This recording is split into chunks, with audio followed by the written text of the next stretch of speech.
Dave Ramsey tells people they can plan their retirement around a 12% annual return. A retirement researcher went on CNBC and called that number absolutely nuts. Here's the strange part. Neither of them is making the number up. The 12% is real. It's also the wrong number to plan around. And the reason why gets us into something even bigger. Why the specific funds Ramsey recommends tend to lose to a boring index fund anyway. Ramsey's 12% comes from the arithmetic average of S&P 500 annual returns going back to 1926. You add up every year's return and divide by the number of years. That calculation genuinely lands around 11 to 12%. So when critics say Ramsey made up a number, that's not quite right. The problem is that an arithmetic average is the wrong tool for something that compounds year over year.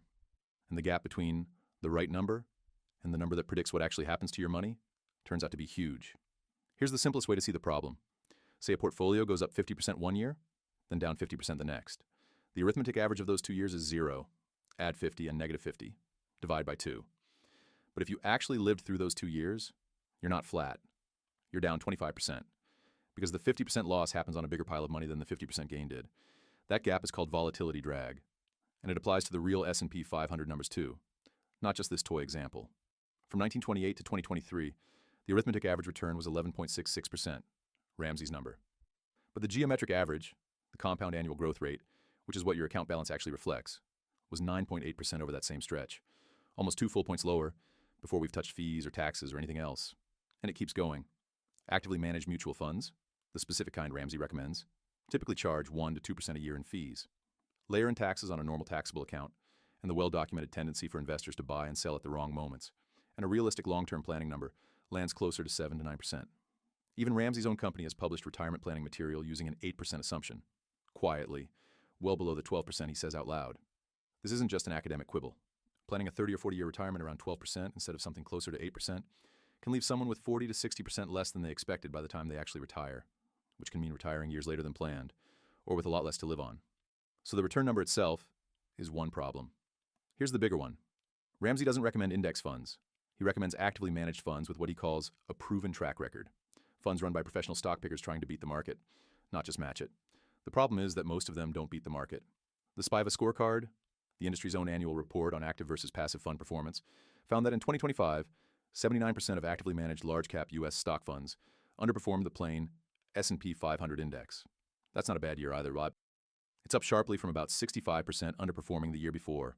Over longer 10 and 15-year windows, SPIVA consistently finds 70 to 90% of active funds losing to their benchmark. A big reason why cost.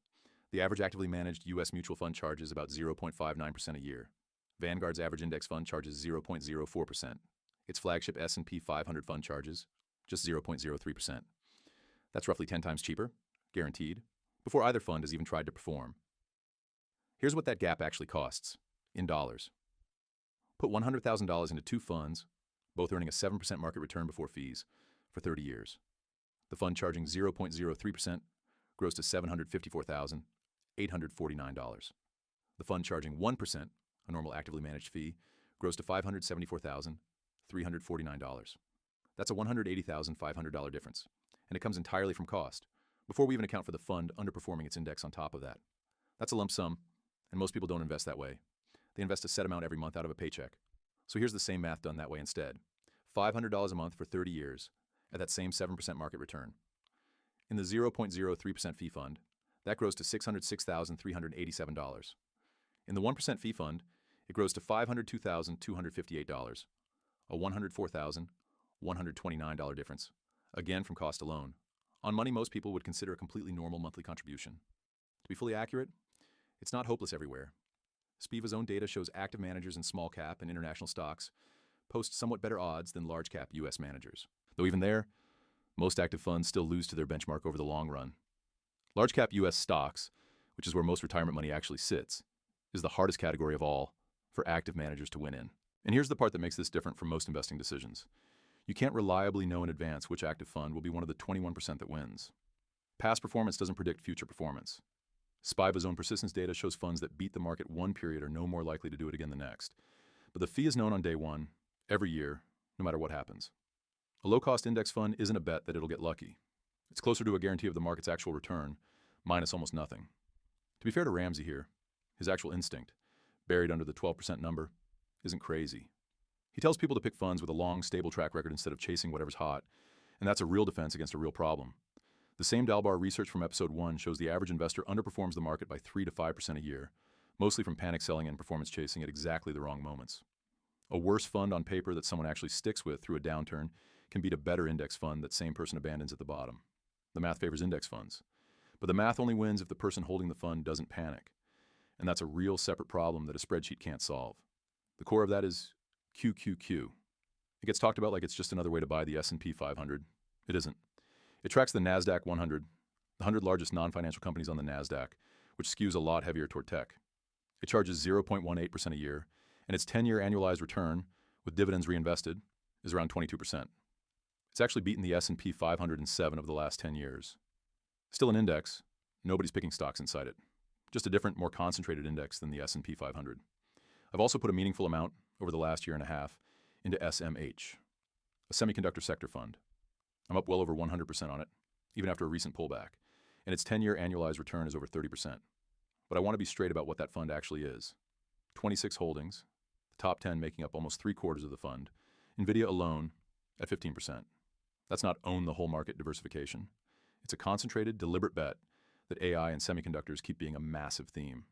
It's cheap and passive, same as QQQ. It just carries a lot more single sector risk.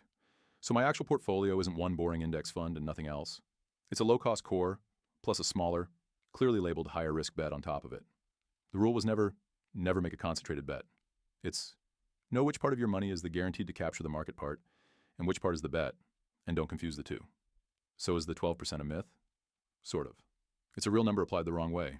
And once you correct it, the honest math points somewhere else entirely, toward realistic 7 to 9% planning, and toward the cheapest, simplest fund that just owns the whole market, instead of trying to beat it. Sources for every number in this video, the SPIVA data, the fee math, the retirement shortfall research, are linked in the description. This is episode 2 of the series. Next up, the actual order to max out a 401k match, a Roth IRA, and an HSA, then how I track a monthly budget and project my net worth out every quarter. Subscribe if you want the rest of it.